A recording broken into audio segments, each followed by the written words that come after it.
Gertrude Vanderbilt. Whitney était au cœur de la célèbre bataille clé pour la garde de sa nièce, Gloria. Lors du procès, le juge a insisté pour parler à Gloria seule, et elle s'est effondrée, révélant une confession absolument glaçante. La plupart des gens se moquent éperdument des problèmes des riches d'1%. Après tout, de quoi se plaindre quand on peut s'offrir tout ce que le cœur désire?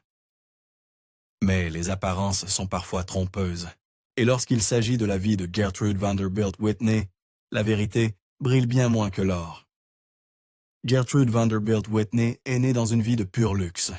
Vous l'aurez deviné, elle faisait partie de cette famille Vanderbilt, l'une des familles les plus riches des États-Unis.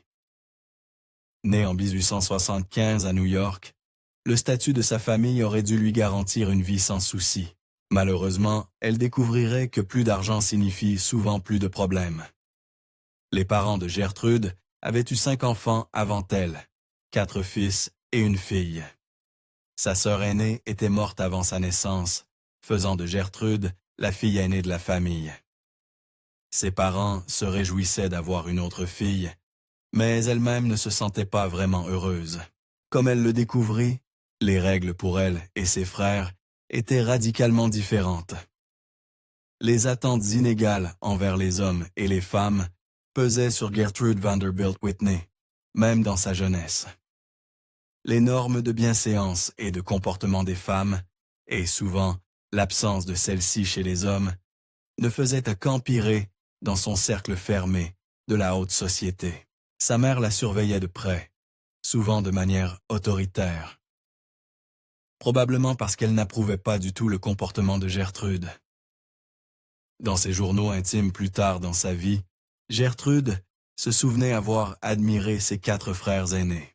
Elle aimait passer les étés à jouer avec eux et leurs amis dans les somptueuses résidences d'été de sa famille. Idolâtrer ses frères aînés est assez courant, mais pour Gertrude, cela avait un côté sombre. Sa mère désapprouvait, surtout quand sa fille allait trop loin. La petite Gertrude Vanderbilt Whitney ne voulait pas seulement jouer avec les garçons, elle voulait être un garçon. Et à 4 ans, elle trouva une solution simple.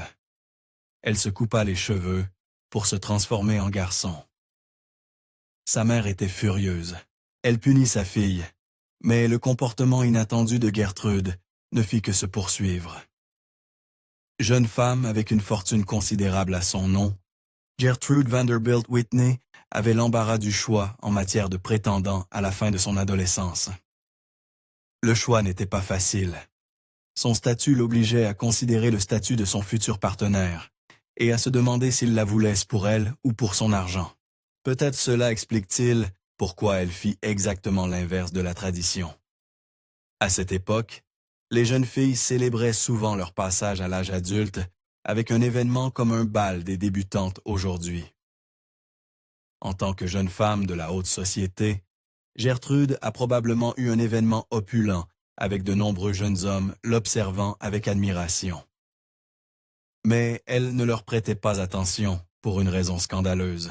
Elle était occupée par un intérêt romantique d'un genre différent, avec une autre jeune femme. Les relations de ce type étaient rarement affichées publiquement à l'époque.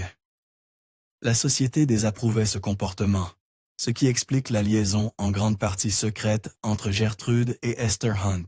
Les 2 jeunes femmes sont probablement tombées amoureuses chez Gertrude, où le père d'Esther travaillait comme architecte, et ce n'était pas qu'un amour de jeunesse. Selon des rapports, les 2 jeunes femmes ont échangé plusieurs lettres d'amour sur une période significative. Elles avaient même une relation quelque peu physique. En fait, Gertrude Vanderbilt Whitney se souvenait avec tendresse d'un de leurs baisers comme l'un des frissons de sa vie. Cependant, lorsque la mère de Gertrude découvrit l'ampleur de leur liaison, la relation s'effondra brutalement. Déjà très préoccupée par l'image de sa fille, on peut imaginer le choc de sa mère face à cette liaison. Elle interdit à sa fille de voir Esther et mit fin à toute l'histoire. Les adolescentes ont tendance à être obstinées en matière d'amour, et Esther continua d'écrire des lettres. La réaction de Gertrude, cependant, fut inattendue. Selon certains récits, Gertrude tourna son attention vers plusieurs intérêts masculins, et ce, sans ternir sa bonne réputation.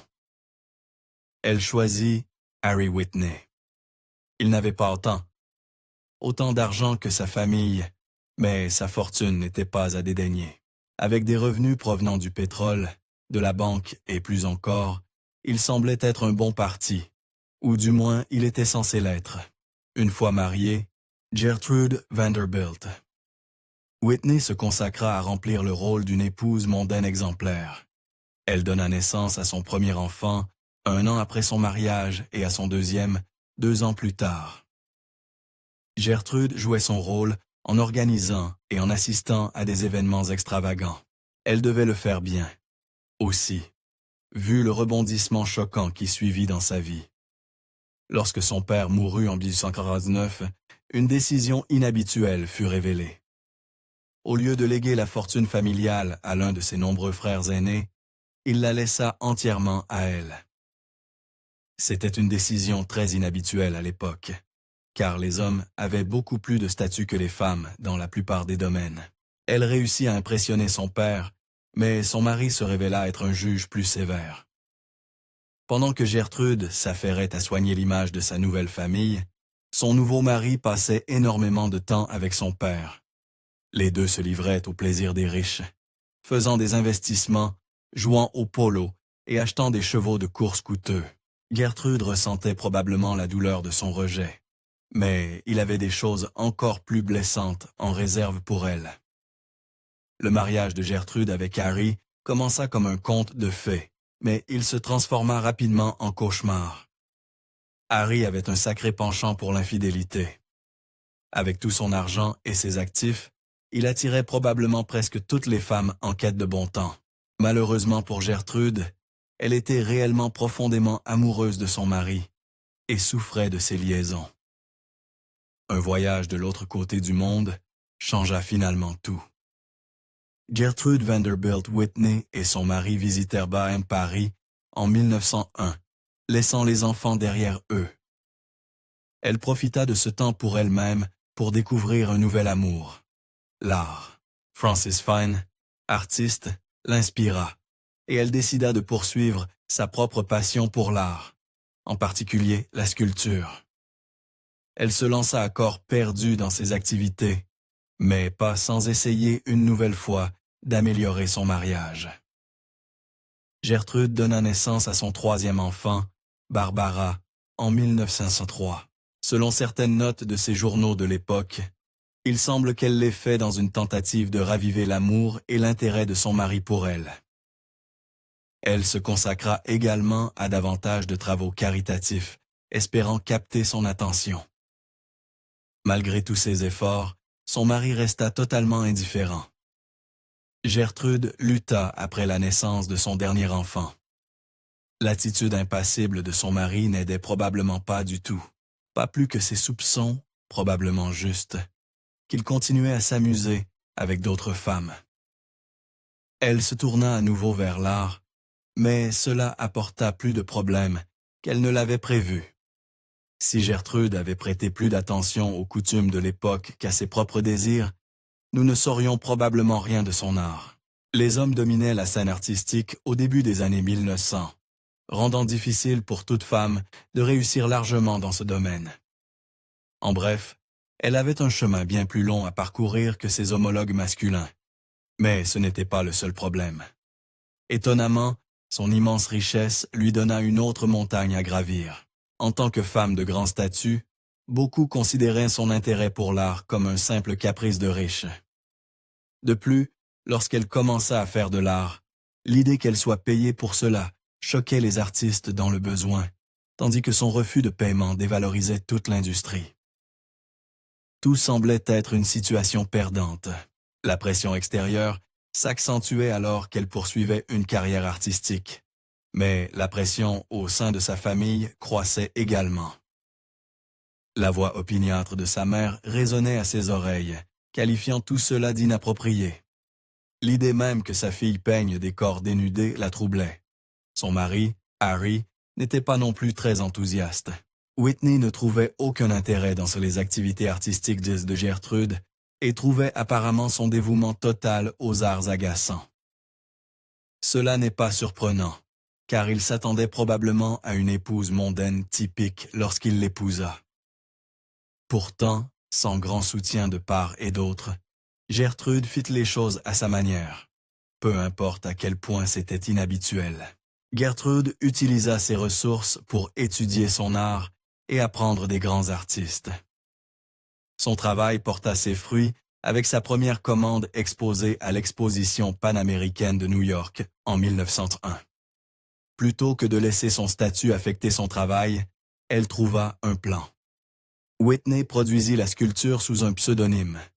Étant donné la sculpture elle-même, elle avait probablement d'autres raisons d'être discrète. Aspiration, sa première commande, représentait les détails du corps masculin entièrement nu. À l'époque, les artistes représentaient souvent le corps humain dénudé. Cependant, la féminité de Gertrude compliquait les choses, et lorsqu'elle commença finalement à créer sous son propre nom, sa situation devint encore plus délicate. La vie des élites new-yorkaises faisait d'excellents ragots pour les journaux américains de l'époque. Même des journaux réputés comme le New York Times relatèrent la vie des riches pour divertir. Ainsi, lorsque Gertrude ouvrit un atelier d'art dans une ruelle de New York en 1907, elle causa un véritable émoi. Elle était plus qu'une simple fille riche, et elle continua à le prouver. Le succès croissant de Gertrude dans le monde de l'art l'enhardit alors qu'elle continuait à repousser les limites. Alors que les critiques s'interrogeaient sur la politique d'une femme peignant des représentations anatomiques très précises, elle fit une autre sensation avec une sculpture pour les fils de la Révolution américaine, mettant en avant les courbes d'un corps féminin. Elle n'hésitait pas non plus à mettre en valeur son propre corps. Compte tenu de ses années d'enfance garçon manqué, sa féminité plus séduisante à l'âge adulte mérite d'être notée. Dans les souvenirs de sa petite fille au fil des années, Gertrude est décrite comme quelqu'un qui aimait les vêtements sensuels. Cela n'était probablement pas particulièrement inhabituel pour les femmes de l'époque, mais son exaltation de cet amour de soi l'était probablement. En 1916, Gertrude Vanderbilt Whitney demanda personnellement à l'artiste Robert Henry de réaliser un portrait d'elle. Le tableau la montre allongée sur une chaise dans un ensemble de pyjamas luxueux et soyeux. Selon les normes actuelles, elle semble parfaitement présentable et modeste. Mais selon les normes de son époque, le tableau semblait parfaitement scandaleux. Lorsque Harry Whitney vit le portrait de sa femme, sa réaction fut brutale. Il refusa catégoriquement que sa femme expose ce tableau dans leur maison, pensant probablement qu'il était totalement indécent. Il semble qu'il ne pouvait pas supporter ce qu'il infligeait lui-même, compte tenu des rapports persistants sur ses aventures avec d'autres femmes. Pourtant, bien que son mariage fût loin d'être parfait, sa relation avec l'art continuait à briller intensément. Alors que sa famille et les critiques continuaient à dénigrer ses efforts, une catastrophe mondiale motiva Gertrude à poursuivre sa passion. Lorsque la Première Guerre mondiale éclata, elle a investi sa richesse dans la charité. Son art reflétait son travail, le rendant plus proche de la réalité. Son argent la protégeait de nombreux effets de la guerre, mais il ne pouvait pas la sauver de toutes les catastrophes. Le naufrage du Lusitania, un paquebot commercial britannique, bouleversa les Amériques en 1915. Les nombreuses victimes américaines devinrent l'une des raisons de l'entrée des États-Unis dans le conflit. Tristement, Gertrude perdit l'un de ses frères, Alfred Vanderbilt, dans cette tragédie inattendue. Fait intéressant, cependant, un autre naufrage célèbre contribua au sommet de sa carrière. En 1914, Gertrude dévoila sa sculpture en mémoire du Titanic. Bien que son mémorial n'atteignît son lieu d'honneur actuel à Washington, D.C., que des décennies plus tard, il est considéré comme la plus grande œuvre de sa carrière. Une fois sa propre renommée assurée, elle ne se reposa pas sur ses lauriers.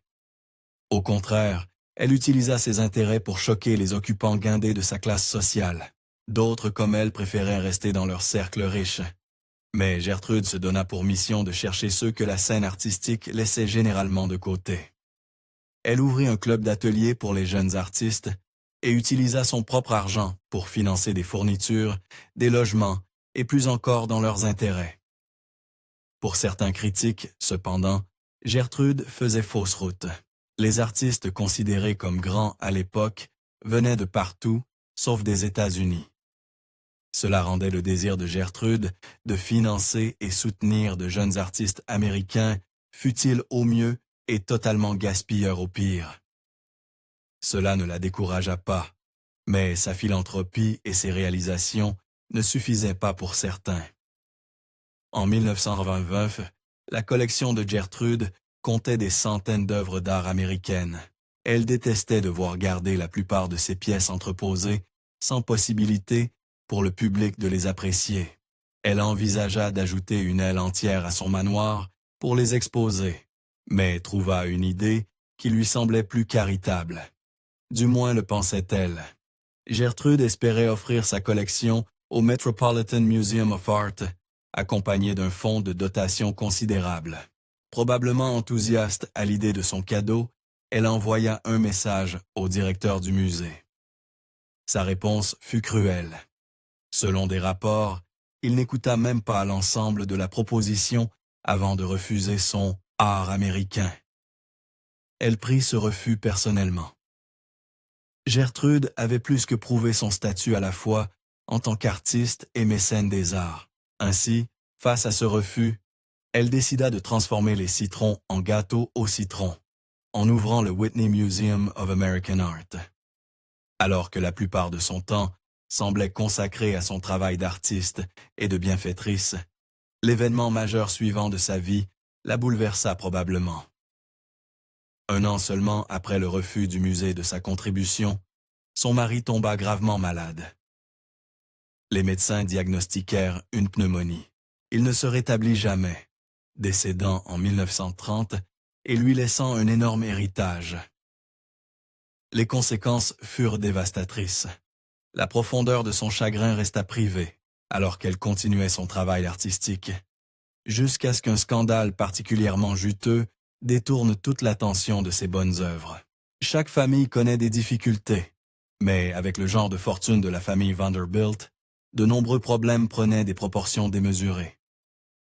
L'un de ces problèmes devint le sujet de conversation du jour. Les journaux s'enflammant pour la bataille, pour la garde de la nièce de Gertrude, Gloria. Lorsque les détails sordides furent enfin révélés, les retombées semblaient avoir été longuement attendues. En tant que sœur aînée de ses frères et sœurs, Gertrude devint une sorte de matriarche de la famille. Beaucoup d'enfants de la famille passaient du temps chez elle, y compris sa nièce, Gloria. Cela ne posait pas de problème jusqu'à ce que le père de Gloria, qui était le frère de Gertrude, décède, laissant la fillette aux soins de sa mère. Gertrude n'approuvait pas. La mère de Gloria, Morgan Vanderbilt, faisait un usage généreux de sa part de l'argent de son défunt mari. Ni Gertrude ni sa famille n'approuvèrent la façon dont elle vivait luxueusement après la mort de son mari, avec ses voyages fréquents et ostentatoires entre l'Europe et New York. Il n'est pas surprenant que Gertrude saisisse une opportunité sournoise lorsqu'elle se présenta. Lorsque Gloria tomba malade, sa mère la ramena à New York et la laissa là, sous la garde de Gertrude. Elle partit pour l'Europe pendant plusieurs mois, et l'enfant resta avec sa tante pendant qu'elle se remettait de son amygdalectomie. C'est là que les choses devinrent troubles. La famille Vanderbilt réduisit considérablement l'allocation de la mère de Gloria, et lorsqu'elle revint à New York, la situation s'aggrava. Les détails ici sont un peu flous. Certains rapports affirment que la mère de Gloria tenta simplement de reprendre sa fille pour l'emmener en Europe, et que Gertrude refusa de la laisser partir. D'autres disent que Gertrude prit réellement Gloria à sa mère, alors qu'elles étaient à Central Park, et refusa de la rendre. Quoi qu'il en soit, cela devint une affaire judiciaire sérieuse en 1934, surnommée le procès du siècle. Dans une affaire de garde qui occupa les journaux avec les potins des riches et célèbres pendant des semaines, Gertrude et sa famille firent tout leur possible pour présenter la mère de Gloria comme inapte à être parente. Ils alignèrent des témoins qui affirmaient qu'elle était une fêtarde, plus intéressée à s'amuser qu'à s'occuper de sa fille. L'ancienne infirmière de Morgan Vanderbilt la décrivit comme une femme paresseuse et dissolue, qui était indifférente aux rats et aux vermines, qui envahissaient sa maison et cruelle envers son enfant. Mais Maria Caillot, une femme de chambre parisienne qui avait servi Morgan Vanderbilt à Paris, fit une accusation bien plus scandaleuse. Elle accusa Morgan Vanderbilt d'être dans une relation lesbienne avec Lady Nadia Milford Haven. La femme de chambre affirma les avoir surprises au lit ensemble, en train de faire l'amour. La salle d'audience resta silencieuse avant d'exploser en chaos. La mère de Gloria offrit cependant une riposte cinglante. Selon Gloria Morgan Vanderbilt, Gertrude voulait simplement un autre poussin à ajouter à son nid, déjà débordant. En fait, son avocat soutint qu'elle avait une obsession pour élever des enfants. Le fait que 8 de ses petits-enfants vivèrent chez elle donnait du poids à cette affirmation. Mais Gertrude ne relâcha pas la pression. Le procès pour la garde de la petite Gloria était si sensible que le juge obligeait fréquemment tout le monde à quitter la salle. Cela permettait à Gloria de témoigner sans la pression des membres de sa famille. Lors de ces réunions à huis clos, les passants entendaient souvent des pleurs et des gémissements venant de l'intérieur de la salle d'audience. Et même si ces sessions étaient privées, la presse s'empara d'un détail tragique. Lors d'une de ces conversations, la petite Gloria aurait admis au juge qu'elle se sentait seule lorsqu'elle était avec sa mère et qu'elle souhaitait vivre avec sa tante à la place. À la fin, Gertrude obtint la garde de sa nièce, mais cela ne se passa pas tout à fait comme prévu. La vie avec Gertrude ne fut pas tout ce que Gloria avait espéré. Son existence avec sa mère l'avait maintenue en mouvement constant, tandis que la vie avec sa tante s'avéra beaucoup plus monotone. Malheureusement, Gloria finit par admettre publiquement que Gertrude l'avait élevée de manière très stricte et sans beaucoup d'affection. Cela ne se termina pas bien non plus. À 17 ans, Gloria en avait assez de sa vie de stabilité. Elle quitta l'école sans obtenir son diplôme et partit de chez sa tante, sans permission, pour retourner vivre avec sa mère. Elle épousa même un homme bien plus âgé qu'elle, tout comme sa mère l'avait fait. La réaction de Gertrude à cela reste non rapportée, mais elle continua avec l'amour qui ne l'avait jamais trahi, l'art. Malgré tous les détracteurs et les critiques, Gertrude persista à faire les choses à sa manière. Elle reçut plusieurs distinctions au cours de sa vie, tant pour son propre art que pour son service et sa bienveillance envers d'autres artistes.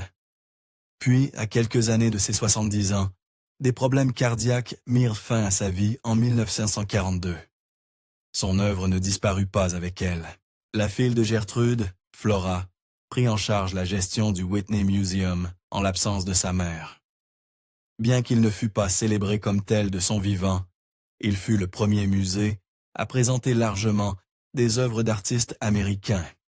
Elle est responsable non seulement d'avoir laissé sa propre empreinte artistique sur le monde, mais aussi de s'être assurée que beaucoup d'autres le puissent. Merci d'avoir regardé History Exposé. Si vous aimez découvrir les meilleures histoires de l'histoire, cliquez sur « J'aime » et abonnez-vous pour continuer à explorer avec nous. N'oubliez pas de visiter notre page principale, Factor Net, pour d'autres faits incroyables surtout.